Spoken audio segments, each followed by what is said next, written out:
Bien, hace ya algún tiempo escuchaba por allí un relato de un lugareño que de alguna manera nos dio datos generales acerca de quién fue el padre Mascardi.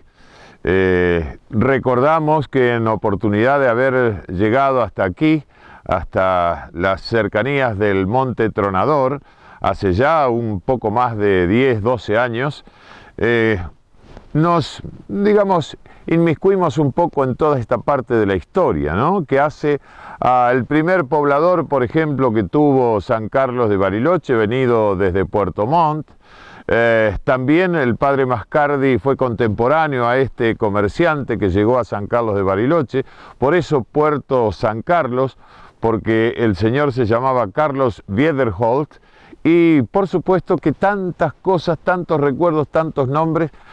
Aparece allí el padre Mascardi como una de las figuras preponderantes de la historia, una figura emblemática, a partir de la evangelización que hizo de todas las comunidades aborígenes que existían en toda esta región, y además de todos aquellos habitantes que, bueno, provenientes de Chile y de otros lugares del país, se iban asentando en toda esta región.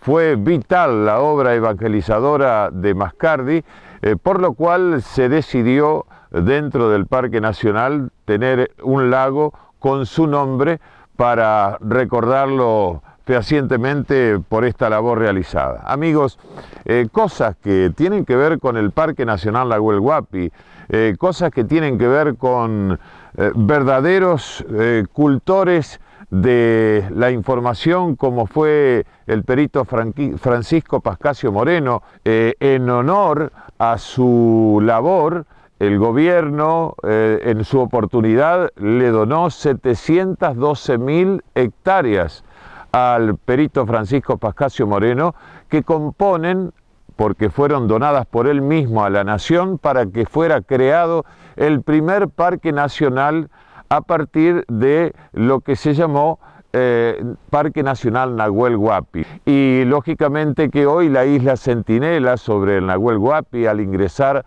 al Brazo Blest, porque allí precisamente descansan sus restos, y cada uno de los catamaranes que ingresa y regresa del paseo por los lagos hace sonar su sirena como señal de respeto hacia quien fuera uno de los más grandes trabajadores en función del conocimiento de la geografía argentina, como fue Francisco Pascasio Moreno. En toda esta región existía un cacique, que era el cacique Saigüeque, quien tuvo a su cargo la casi ejecución de Francisco Pascasio Moreno, quien fue prisionero de esta comunidad araucana en aquellos tiempos, y por supuesto que en un nuevo viaje terminó siendo uno de sus más grandes amigos, el cacique Saigüeque,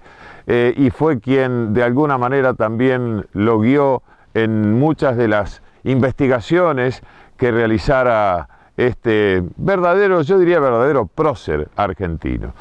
Deberíamos recordarlo más, deberíamos leer más su historia y saber lo que ha realizado juntamente con algunos colegas investigadores chilenos, con quienes de alguna manera delimitaron aquel famoso convenio de las altas cumbres que dividen aguas, cuando se establecieron finalmente los límites con el país hermano de Chile.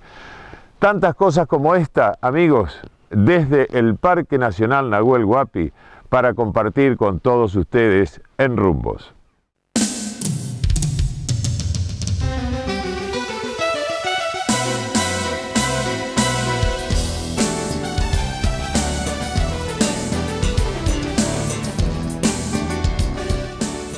Cuántos recursos, cuánta historia se resumen en esta pequeña porción de la Patagonia argentina.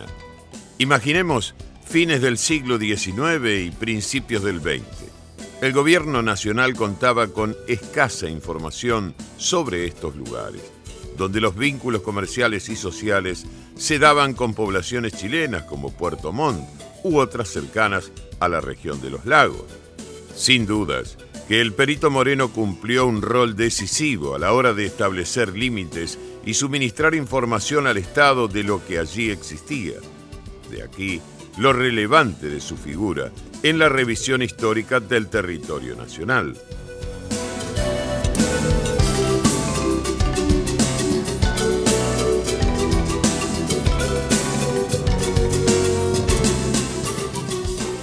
Pensando en estos hechos, continuamos deleitando la vista con estos paisajes que ofrece el lago Mascardi en cada recodo del camino.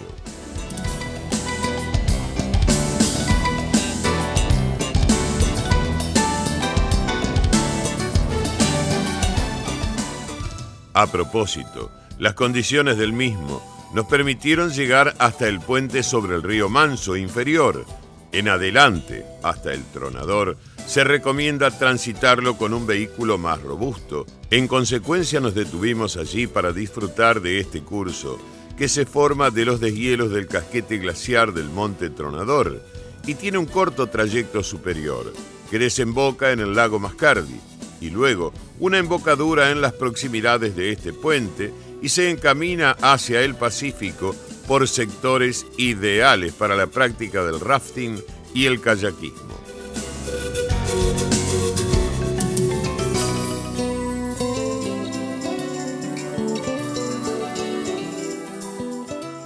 Mientras me concentraba en no pasar por alto ninguna imagen de las que ofrecía este escenario maravilloso, ¡oh casualidad! Alguien me llama por mi nombre y no eran mis compañeros de viaje. Era un viejo amigo de los recordados campeonatos interprensa de la ciudad de Santa Fe, Daniel Gatti, que casualmente estaba realizando el mismo circuito que nosotros. Foto para el recuerdo, con algunos años más, y continuamos viaje.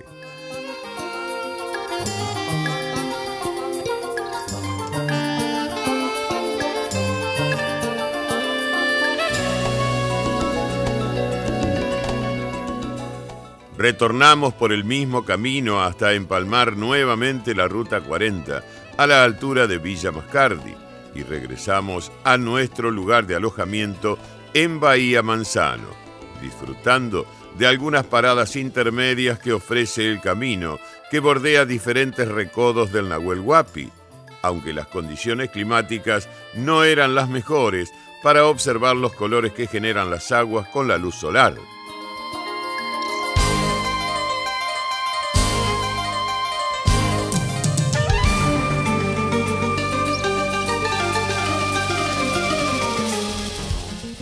Finalmente, arribamos al placentero alojamiento que nos tuvo como pasajeros casi 7 días en plena Bahía Manzano, en Villa La Angostura.